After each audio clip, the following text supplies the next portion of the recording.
Muy buenos días. Quiero, antes de iniciar, agradecer la amabilidad permanente que ha tenido la Universidad Cayetano Heredia y el programa Retama con su servidor. Todos los integrantes del proyecto han sido muy amables y les agradezco por la invitación. Después del panel anterior, creo que a mí me va a tocar algo muy aburrido, que es hablar de la justicia. Y me toca, de alguna forma, algo en lo cual pues hablar de justicia global tendremos que verlo desde distintas perspectivas. Quiero anunciarles que para esta presentación usé inteligencia artificial para algunas imágenes, también descargué algunas imágenes de internet, ya alguna vez usé parte de esta presentación, pero también que no tengo ningún conflicto de interés, por aquello que estaban hablando de la integridad científica y académica. ¿Sí? Bien. Vamos a empezar con los problemas y les agradezco que estén por aquí. Y hablemos de los conceptos de justicia. ¿Cómo entendemos justicia? ¿Cómo nos educaron a qué es la justicia? Si alguien quiere por ahí contestar. Doctor. Sí, eso dice allá abajo, ese es el concepto tradicional. Filosófico, legal, tiene usted toda la razón. Desde hace 3000 años tenemos ese concepto con Ulpiano y a los abogados nos encanta. Pero claro, en lo coloquial y en lo tradicional, justicia es mi conveniencia. No es lo que me corresponde, sino es visto como aquello que me va a ser otorgado. Y entonces nos empezamos a olvidar de qué me corresponde a mí como obligación. Y entonces pensar en un concepto de justicia, coloquialmente, estamos pensándolo solo a la mitad. ¿Qué me tienen que dar, pero no qué me corresponde a mí dar u otorgar? Tengo una hija de 20 años y pues se podrán imaginar, hay 4 letras que me ponen a temblar cada vez que me dice, papi. En ese momento yo tiemblo y mi cartera todavía tiembla más. Y cada vez que yo le pongo una obligación a mi hija me dice, eso no es justo. Y claro, teniendo un papá que es abogado y se dedica a la ética, pues, hija, definamos el concepto de justicia. Porque el problema es que en efecto tenemos una definición tradicional, filosófica, legal, pero también en los distintos documentos que hablan de la investigación, se habla del concepto de justicia. ¿Cuál concepto de justicia? Porque aquí tenemos en SIOMS justicia y equidad, ¿sí? Para las cuestiones de salud. En Helsinki también tenemos normas éticas para que se haga el respeto a todos, proteger la salud, y el contexto de desigualdades. Y entonces a la justicia ya le vamos a meter un elemento más. ¿Igualdad o no? O el contexto, es decir, la justicia es contextual, es derivada de un entorno o no. Y por último, la Declaración Universal de Bioética y Derechos Humanos, igualdad, justicia y equidad. Respeto a la igualdad fundamental de todos los seres humanos, en dignidad de derechos, de tal modo que sean tratados con justicia y equidad. Pero insisto, ¿qué justicia? Porque si hablamos de las teorías de la justicia, tenemos distintos tipos de justicias. No solo es esta justicia distributiva o esta justicia en equidad, tenemos distintos tipos de justicia que en los documentos internacionales no nos refieren cuál. Nos hacen una mención y claro, al rato también voy a hablar de Bichum y Childress, pero lo coloquial, lo normal es que, por desgracia en Latinoamérica, nos digan, bioética, ética. Y entonces tienes que repetir rápido, sin duda, autonomía, beneficencia, no maleficencia y justicia. Ya sé bioética, ya formo parte de comités. No sé ni de qué se trata ni cómo usarlo, pero si lo repito rápido, sin duda y en orden, porque si lo digo al revés ya no me sale, entonces lo pueda utilizar. Pensemos en estos tipos de justicia. Una justicia con imparcialidad, es decir, un trato que le tengo que dar igual. Regreso al tema de mis hijos. Eso me provocaba a mí un problema en los regalos de Navidad. Ser imparcial, tratar de ser equilibrado, igualitario. Claro, la niña pedía más que los varones. Las cosas de mujeres cuestan más que los varones. ¿Sí sabían eso? No necesariamente. Las de mi hija siempre. Y entonces la forma de generar imparcialidad fue designo una cantidad de dinero y cada quien decide qué quiere. No sé si me explico, es una forma en la cual yo lo puedo provocar. Justicia contrato, autopropiedad, mérito y eficiencia. Justicia. Oigan, ¿cuántas medallas de oro se dan en una carrera de 100 metros? ¿Una? ¿Qué no sería justo a todos? Todos están participando, todos hacen su mejor esfuerzo. Hay una justicia al mérito, solo hay una al que ganó. Es una cuestión de justicia, ¿cierto? La que sigue es comunidad y vida buena. Y esa a mí me encanta. Yo vivo en un lugar que somos 150 casas cerradas.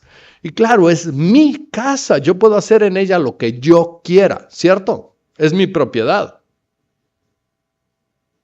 ¿Sí? Claro, la bulla molesta al vecino. Y entonces ahí aparece algo que le hemos llamado regla de oro. ¿Qué es la regla de oro? No hagas. Claro, y es justicia porque yo estoy dando lo que también a mí me corresponde. ¿Me explico? Y entonces tenemos me voy a ir un poco más rápido porque si no, voy a hacer lo mismo que el panel anterior y me voy a retrasar. No, no es cierto.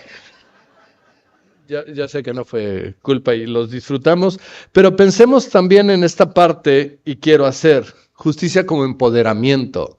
Y ahí está el feminismo. Es decir, ahí vemos las acciones, en México le llamamos acciones positivas, en donde damos cuotas para tratar de equilibrar lo que estaba desbalanceado. Es decir, había un paternalismo, un machismo en donde todas las candidaturas tenían que estar en manos de hombres porque se minimizaba la capacidad de la mujer para gobernar o tener puestos directivos y por ende se convirtió en una acción positiva estableciendo mínimo el 50%.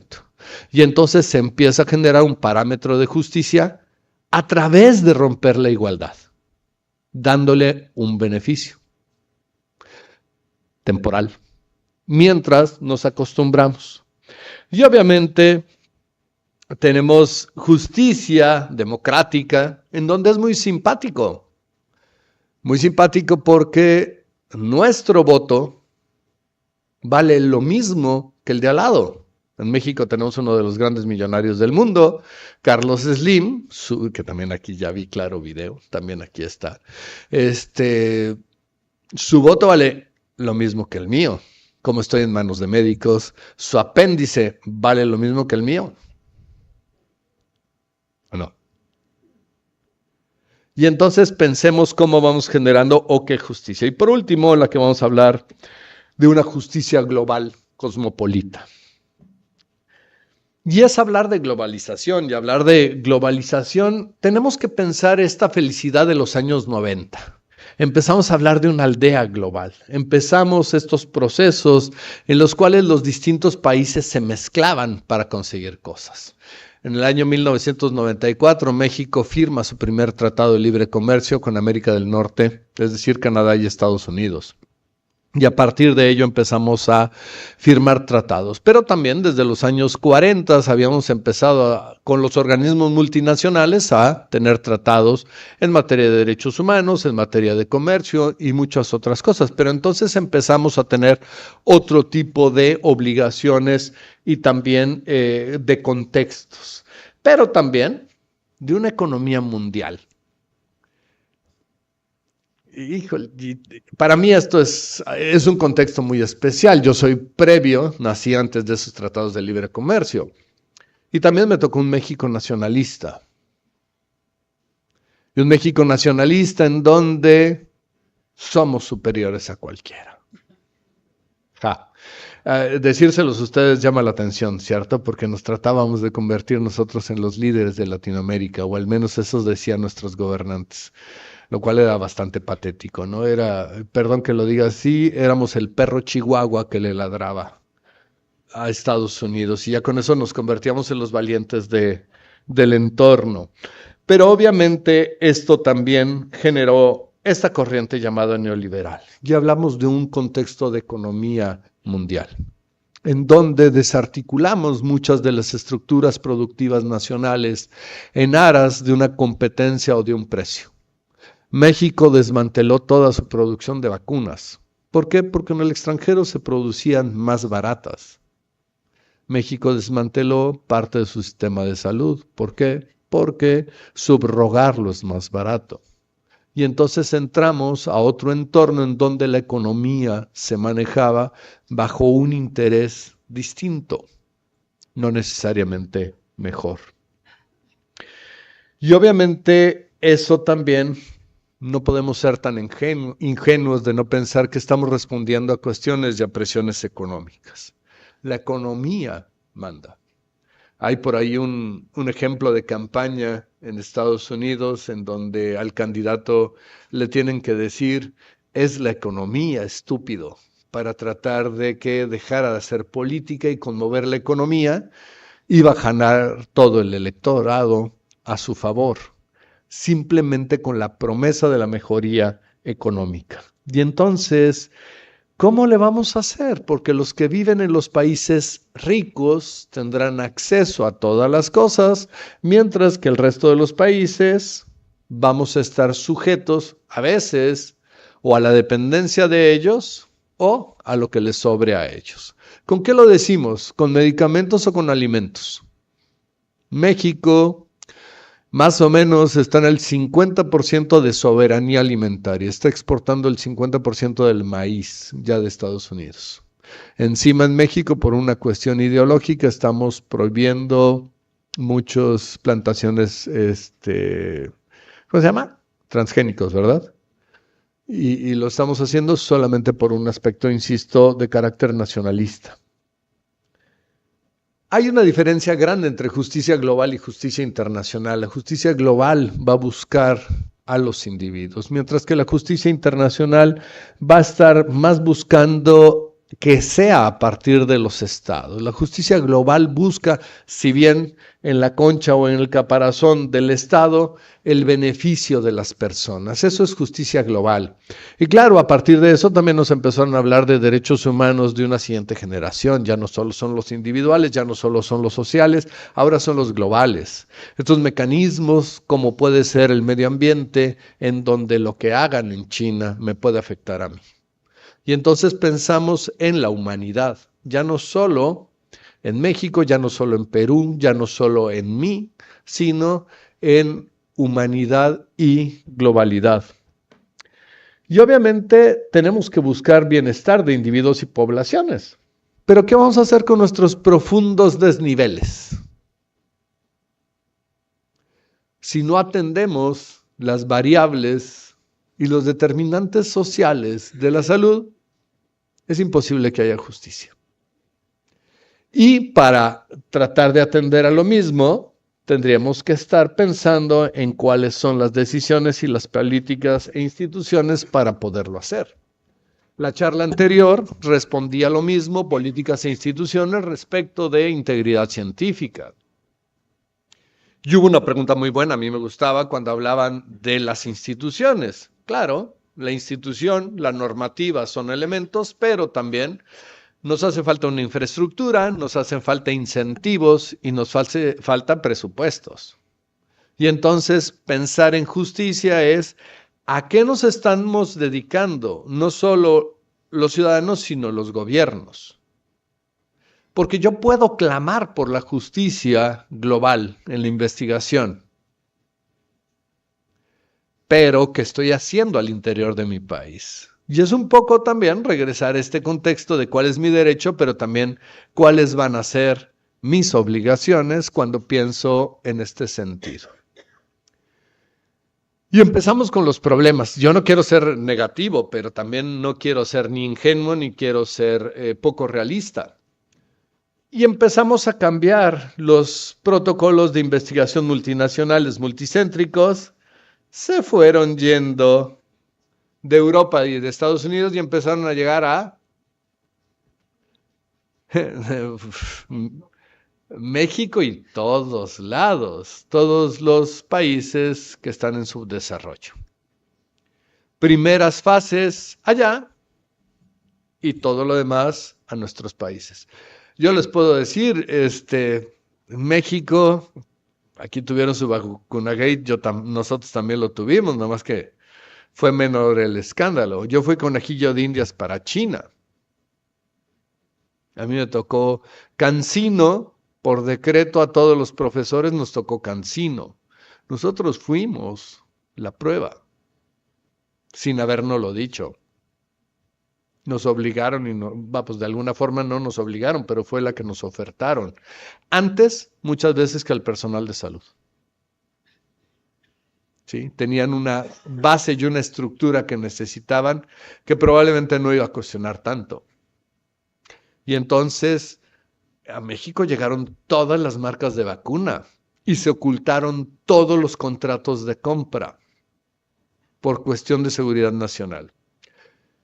No tengo pruebas, pero no tengo dudas, fuimos sujetos experimentales para las mayorías de las vacunas. Y además, siguiente problema, ¿qué se está investigando? ¿Qué enfermedades se investigan? ¿La que afecta a la mayoría de la población o solo las que tienen beneficio económico? Ayer se habló de ébola. ¿Por qué se tardaron 40 años sin investigar ébola? Solo daba a los africanos. ¿Cuándo se dejó dinero para investigar ébola? Cuando estuvimos así de que se convirtiera en pandemia. ¿Sí? Más de 3 pacientes en más de 3 continentes y en ese momento con el riesgo mundial. Ahí sí ya teníamos que buscar cómo hacerlo. Y claro, tenemos investigación, enfermedades raras, investigaciones medicina personal, por así decirlo, medicina genómica, muchas otras alternativas, pero no están respondiendo a solucionar un problema a la mayoría de las personas que lo requieren. Ayer platicaba con estudiantes en la noche y le decía yo, fíjense, estamos controlando la diabetes, buscando mejores formas de medir, mejor forma de controlar. Si está ya avanzado la cura para diabetes 1 y 3, esperan que en 5 años, pero ese es un buen tema para hablar de justicia y de obligaciones de cada uno. Y obviamente esta es otra más. ¿Qué se está privilegiando? Investigación. Puedo hacer son de esos chascarrillos que no sé qué tan propio sea, pero dicen que Estados Unidos dedica más a la investigación de Viagra que la de Alzheimer. Al rato van a tener los resultados de haber tomado la pastilla, pero no van a saber qué hacer. Ya se les olvidó. Y esto obviamente va implicando cuál es la atención a tratamientos de otras por la rentabilidad. Primero mi negocio, primero vendo. Ya por fin se desmintió ivermectrina, ¿cierto? Ya se rechazó el paper. El gobierno de México compró y regaló dosis. Al menos el gobierno de la Ciudad de México, que estaba bajo la actual presidenta. Pero estamos descuidando investigar los padecimientos que soportan la mayor carga de enfermedad y que además se curarían con poco esfuerzo.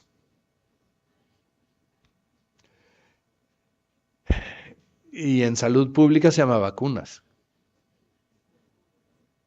Y la otra, y esta es una queja cotidiana, perdónenme, mi gobierno se dedica a curar, no a prevenir salud. Y eso es más gasto. Perdón, ¿hay algún cubano por aquí?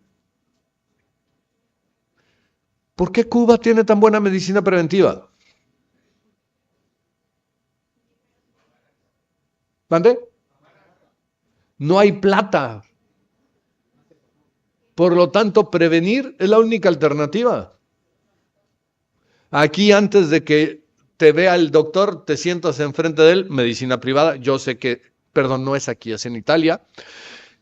Antes de que te haga nada el doctor, ya te está mandando 5 laboratorios. ¿Sí? Vas a verlo porque te salió un lunar y ya te mandó a hacer exámenes de orina, de cualquier cantidad de cosas, radiografías del brazo, cualquier ultrasonido, cualquier cosa, porque hemos también mercantilizado la medicina. Y aquí está el dato. El 10% de la población mundial se beneficia del 90% de los recursos destinados a la investigación. Y el 90% de la población solamente le quedan el 10% de los recursos. Y este es el parámetro de la situación y el contexto de la justicia global en la investigación médica. Y obviamente tenemos que ver que estas desigualdades cuentan como inequidad cuando pueden ser evitables, son innecesarias y son injustas. Ahí es el problema, porque algunas de estas no hay forma de resolverlas. Algunas no se podrían resolver. La inequidad sí se puede atender y es una forma obligada para los estados cuando se da de esta forma. Si no, no tendríamos que hacerlo. ¿Dónde está la doctora Silvia? Es la anterior, no es la nueva. A ver, déjeme, ahorita le digo. Sí, es la anterior. Pero bueno, no pasa nada, ya nos quedamos así, no pasa nada. Cuando hablamos de la Declaración de Bioética de Derechos Humanos, no es la más conocida, no es la mejor. Hay muchos que dicen que llegó tarde, que llegó a copiar. A mi modo de ver, no es lo mejor. Yo digo que de la moda lo que te acomoda. Y en los comités pudiéramos estarla también utilizando, además de SIOMS y de Helsinki. Nos sirve para otras cosas. Y aquí se habla de otro tipo de cuestiones que son más afines a nuestro carácter latinoamericano. Y podemos pensar en a dónde se va a destinar el progreso científico y también la inversión pública y la política pública de los países. Mi país tiene casi 140 millones de habitantes. Tiene 2 millones de kilómetros cuadrados. Mi estado, que es el 26º más pequeño, de los 32, es el 26 de mayor al más pequeño. Hace 20 años teníamos más de 2,000 comunidades de menos de 1,500 habitantes. ¿Cómo le llevas la salud? ¿Cómo llevas la investigación? Hay un concepto que no hemos discutido, quiero que lo piensen, lo dejaremos por aquí. Fatiga de investigación. ¿Cuántas veces han estado solamente haciendo investigación en una sola comunidad? Y ya están hartos la comunidad de que ellos sean a los que los van a visitar siempre y más en comunidades indígenas. Siempre es a lo mismo porque como son indígenas hay que descubrirles todo. Y tenemos que empezar a platicar y a discutir eso en Latinoamérica. Las prácticas transnacionales en esta declaración ya nos habla de responder a las necesidades de los... ¡Qué buen cambio! Es usted una maravilla. De las necesidades de los países anfitriones y no solo del que nos manda la investigación. ¿Sí? ¿Por qué me vienes a hacer investigación acerca del pelo cuando aquí lo estéticamente adecuado es que seamos calvos? Fue una realidad cuando se empezó a discutir la investigación Safari. Investigaban los líquidos para crecer el cabello en comunidades africanas que estéticamente lo que ellos pretendían era estar calvos. Y entonces estaban recibiendo sin que fuera la necesidad del país anfitrión, solamente era el interés de aquel que pagaba la investigación. Y obviamente al negociar los acuerdos de investigación deberíamos de ver las condiciones de colaboración. Siempre que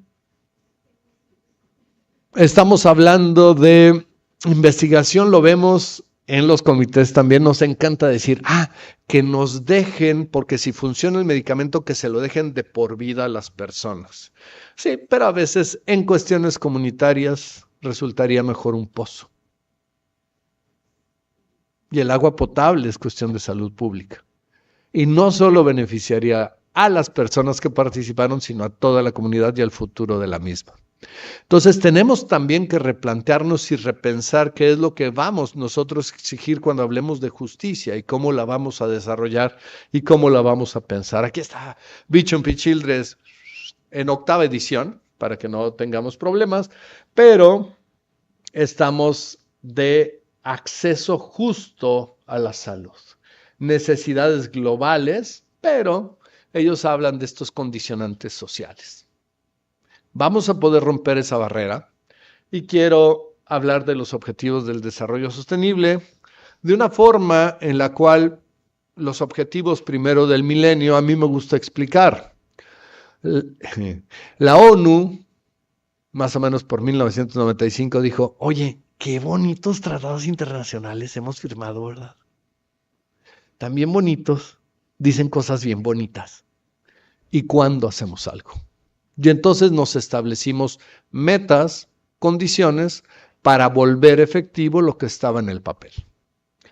En 2015, cuando se acaban los objetivos del milenio, viene y se relanza los objetivos de desarrollo sostenible para 2030.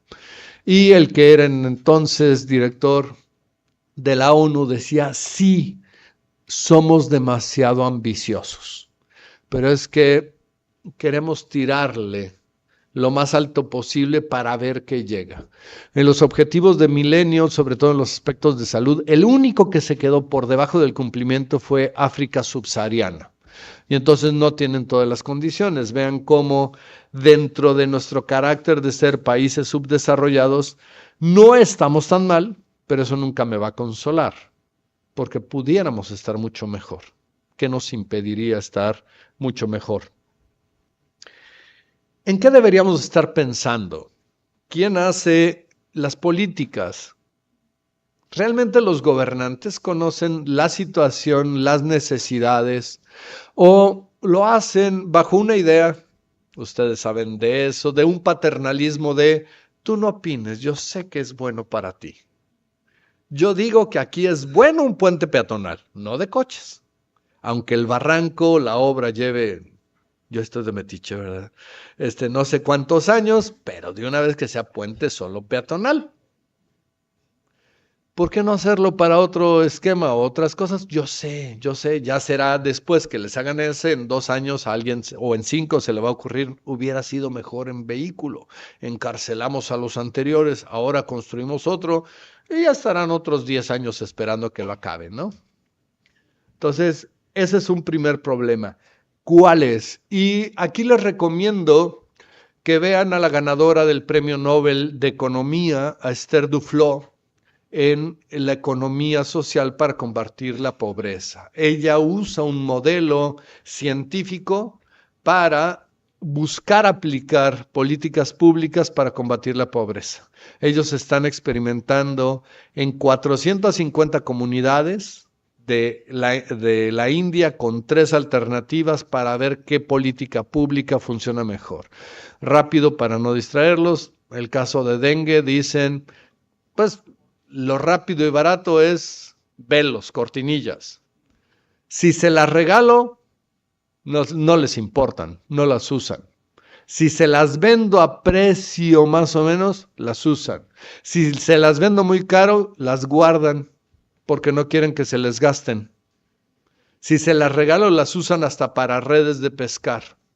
Y entonces hicieron la prueba en 150 comunidades. ¿A qué decisión llegaron? Lo mejor es un precio subsidiado, no muy alto, no regalado. Así sí lo usan.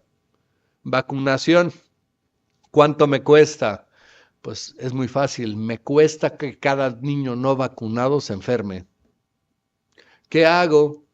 Oye, pues mando la vacunación a las comunidades. ¿Eso ya lo resuelve? No. ¿Qué hago? Además, le regalo 1 kilo de lentejas a cada familia, por cada niño que vacunen. Y ustedes van a decir, 1 kilo de lentejas, ¿qué tanto es? aumentaron la vacunación un 40% por 1 kilo de lentejas por familia. Entonces, es buscar la forma de cómo sí. La segunda, tenemos que buscar que la problemática de la investigación en nuestros países resuelva el problema de nuestro país, no el de otros. México tiene una cuestión nutricional con un alto número de personas en situación de diabetes. ¿Cuáles son las políticas públicas? Etiqueta alimentos. ¿Quién de ustedes se niega a una Coca-Cola solo porque tenga un letrero de exceso de calorías? Nadie, ¿verdad? ¿Quién de ustedes se niega, no sé, cereal o chips o cualquier cosa solo por el letrero? Nadie. Si te los quieres comer, te los comes. Eso no es una política pública y tendríamos que estar pensando cómo se forma y para qué se forma una política pública. Y por último, en esto, no es cierto, todavía no es por último, ¿qué nos corresponde? Los derechos tienen un costo y el costo son nuestros impuestos. Es decir, quiero exigirle al Estado, tengo que cumplir con el Estado. Ya no nos gustó, ¿verdad? Ya no nos gustó porque ya nos corresponde algo a nosotros. Ya no solo es exigirle. Un político mexicano ya fallecido, que él tenía un libro que se llamaba Diciendo, y él decía que cualquier mexicano quiere tener enfrente de su casa el hospital, la escuela, la estación de autobús y todos los servicios públicos a su disposición, aunque no pague un peso de impuestos. Y pensemos también cómo van a impactar los determinantes sociales de la salud en la inequidad, pero ¿cuántos de esos determinantes sociales de la salud son provocados? A veces por políticas públicas del Estado o a veces por decisiones de las personas. Y uno de los problemas en ética es, y ustedes saben, ante la escasez de recursos, ¿se vale que le demos por tercera ocasión un riñón a una persona? ¿Es justo darle el tercer riñón, que sea el tercer familiar, porque no se cuida y no le están funcionando los trasplantes? Es decir, ya se lo quitó a 2 hijos, ahora se lo va a quitar a la hija, el papá. O pensemos en cuántas veces el gobierno influye en nuestras condiciones y tiene que ver con accidentes. ¿Saben cuál es la segunda principal causa de muerte en México? Violencia. Y entonces se convierte también en un factor a considerar. Y por último, pensemos en nuestra corrupción y pongamos sobre la mesa y, si vamos, cuestionemos nuestra corrupción, porque sin modificar estas pautas de conductas, y perdónase, también en el panel anterior decían, ¿quién es culpable de la corrupción? Siempre es el gobierno, ¿verdad? Solo el gobierno es corrupto. Todos. Y el que me diga que no, con gusto lo discutimos, a menos, no es cierto, no es que me vaya a dar dinero para que no lo discuta. Y entonces pensemos cómo sorteamos la corrupción, y la corrupción también tiene que ver con la investigación internacional. ¿Qué nos está llegando a investigar a nuestro país y por qué llega a nuestro país? ¿Y de qué forma llegan esas condiciones? Normalmente en mi plática me gusta más que respuestas, dejarles preguntas. Les agradezco mucho su atención y estoy a sus órdenes solo para preguntas, no para reclamos. Y cualquier cosa también con toda confianza. Muchas gracias.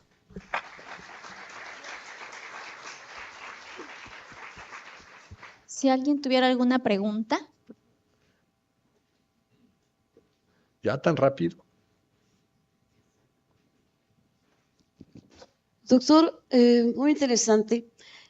¿Qué están planteando o cómo están viendo o qué están programando para ese dato que recibimos de que la obesidad infantil, no hablamos de adultos, yo no soy pediatra, soy geriatra, sin embargo, la obesidad infantil grita en México y eso es lo que nosotros vemos a futuro, también soy internista, diabetes, hipertensión, dislipidemia, cáncer incluso.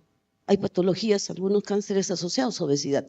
Pregunto, ¿qué dice su país? Escucho.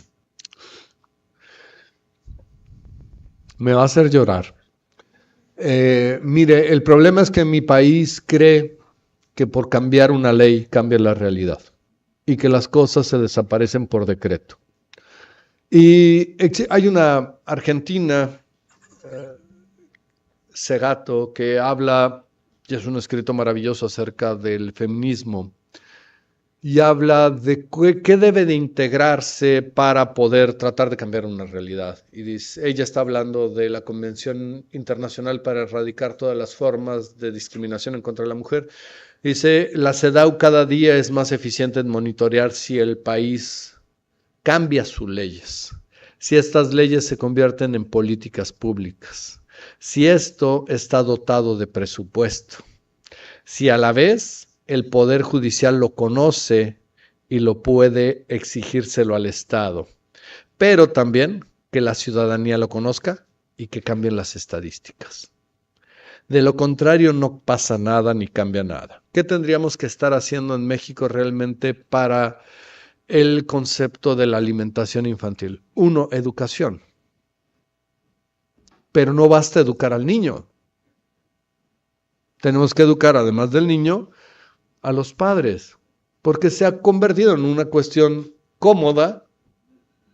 Usted y yo nos acordamos cuando nos mandaban a la escuela con nuestra comida, y ahora les mandan dinero, es más cómodo. Una, dos, ¿qué se compra el niño? Lo más sano, ¿se va a comprar una fruta o se va a comprar unas chips? ¿Se va a comprar agua o va a comprar Coca-Cola? Y entonces vamos, una, educación. Dos, prevención. Pero las escuelas todas tienen educación física. No hay. Todo lo limitamos, y se lo quiero decir porque es de risa, a los sellos en los alimentos y a desaparecer las figuras de caricatura que aparecían en los envoltorios. Ya no tenemos tigre Toño, o ya no tenemos tucán, o ya no tenemos gansito en los gansitos, y de esa forma pareciera que ya no se van a consumir. Se consume igual. Entonces, el problema es el gobierno porque está influido por este estándar de corrupción. ¿Sí?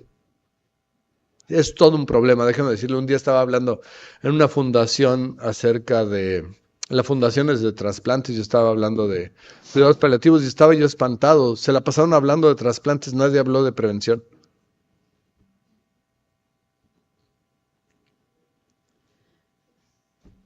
¿Es acaso justo recibir fondos cuya finalidad de investigación están orientados a generar ganancia, lucro, y no a resolver los problemas de la mayoría de la población?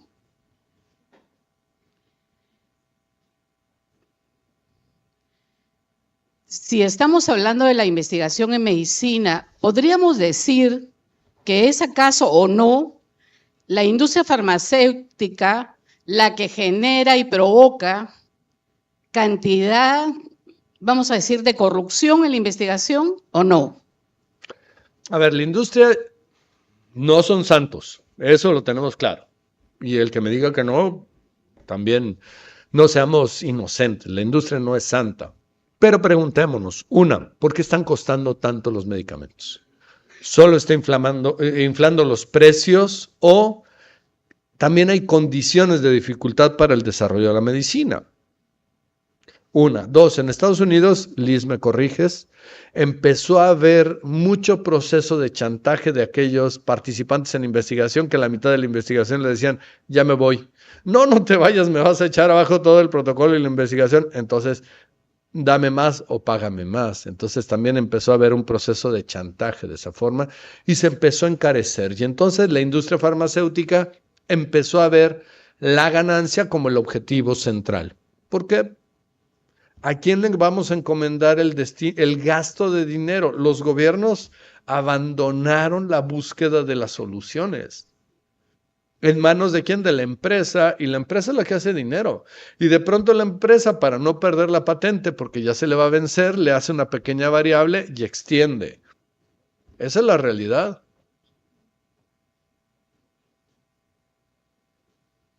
Y luego viene lo otro, le puse esto a propósito. ¿Cuál justicia? Es decir, ¿a cuál de las teorías de justicia yo me voy? Es decir, yo te pago por lo que tú invertiste. Me voy a meter en problemas. Hubo un día un programa de televisión en México, Shark Tank, en donde una chica buscaba financiamiento para una empresa que hacía tareas. Entonces, los chicos contrataban en línea a la empresa y la empresa le hacía las tareas a estos chicos. Y estaban, bueno, los panelistas infartados y ofendidos. Y alguien les dijo, bueno, esto es lo mismo que es el capitalismo. Cuando comes fuera, ¿qué estás haciendo? Cuando comes en un restaurante, estás pagando que alguien te haga lo que tú no pudiste hacer. Cuando alguien te transporta, cuando alguien te ayuda en el aseo, cuando alguien te haga, estás pagando igual. Es de pensarse, ¿estamos? Tenemos que ser muy reflexivos antes de... ¿Ya? ¿Me voy? ¿Sí? Perfecto. Muchas gracias.